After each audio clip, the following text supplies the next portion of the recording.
I got this snake all skinned out. I went ahead and just rinsed him off in the sink. So right now there's a layer of fascia that's on the snake.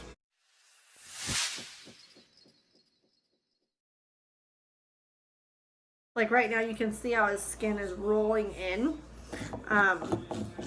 It won't do that as much. So you just take a dull knife, which luckily the one I was skinning him with was super dull. You just take that and you just start scraping that layer of fat off of him, and you can feel the difference. It's like snot kind of, and you can feel the difference between the part you haven't done and the part that you have. So you can tell if there's still some on there, and it's just like icky, gross, I don't know. And you can see the difference between this side that I've done isn't quite as, see how it doesn't roll quite as much as the side that isn't done. You want to be able to get all this off because you want your glycerin and your alcohol to be able to soak into the skin. And if you have a level of, or a layer of fat, it can't do it. Again, I'm really making all this stuff up because I don't know what I'm doing. Common sense tells me that that's what it is. So the first skin that I did, which could be why my scales are flaking, was that I don't think that I scraped the fat off like I needed to. I actually had started the tanning process and then read somewhere that I needed to do this, and so I had to pull the snake back out and redo this, and so and it was like a day after it's already had sat. Plus that snake got froze and unfroze because I didn't know what I was doing, and I was working on it and then reading and then working on it and reading. So hopefully this one just goes much better and it's successful, because I would hate to ruin this the skin. No matter the animal, I just believe in trying to utilize. If you're gonna take an animal's life, I think that you should try to use as much of it as you can and not waste. Even a snake. I like to kill rattlesnakes. I don't think that they're much good for anything, I guess. They scare me. I hunt a lot. I have my kids out in the woods camping a lot, and I don't like them. Of course, bull snakes, things like that, I don't mess with. I don't kill them.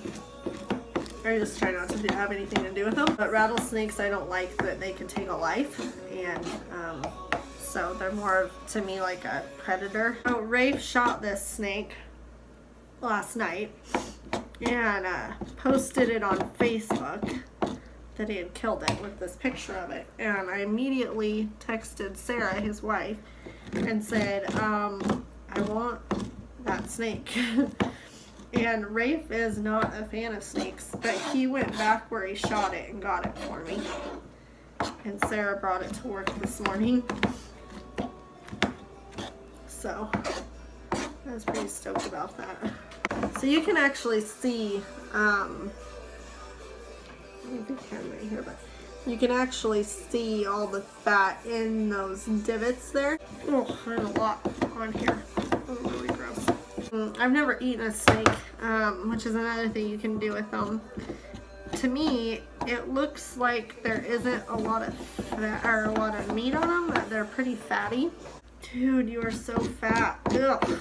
If any of you have any tips or are experienced at this and I'm doing this wrong or anything, please feel free to help a sister out. Ugh. Ugh. I just stuck my finger right in this juice.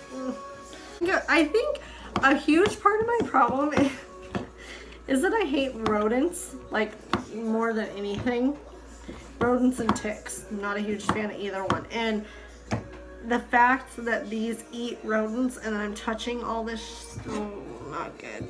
Okay, I gotta clean all this fat off, because if I stick my hand in it one more time, I'm gonna puke. Oh. Snake. Oh.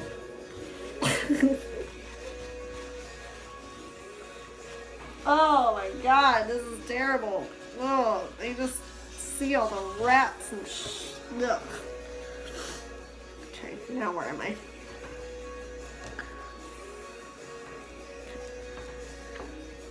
Already done. got my snake all cleaned out and everything. I'm just kind of letting the water get soaked up, and now I'm going to put alcohol and glycerin in a jar. So I'm going to pour some glycerin in. So we're going to do about that same amount of alcohol. You can see it on the top, so you kind of know what half and half. And then I always stick the rattles in too. And we're gonna add our nice big snake. This is so fun. So this is how he turned out. Got this bad boy all cleaned up. He didn't move on me. That was good. Normally I use just a little jar like this, but this guy's pretty big, so I'm gonna use a bigger jar. And then you just go ahead and stick them in there. And just do. Okay. Shake, shake, shake, shake, shake. So this solution should be all over, which it's not. So we're gonna add some more solution.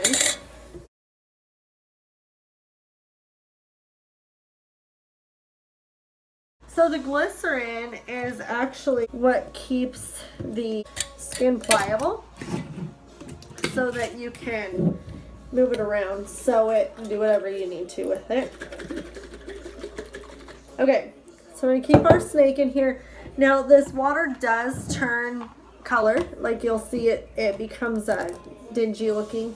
It's just getting all the nastiness out of the snake skin and cleaning all at the same time. So it's kind of cool. But again, if anybody has any suggestions or knows that I'm not doing this correctly or whatever, please weigh in, because again, I'm new at this and this is just my second one. So we're gonna leave this in the jar. I'm gonna say probably 3 days, maybe Thursday we'll check it.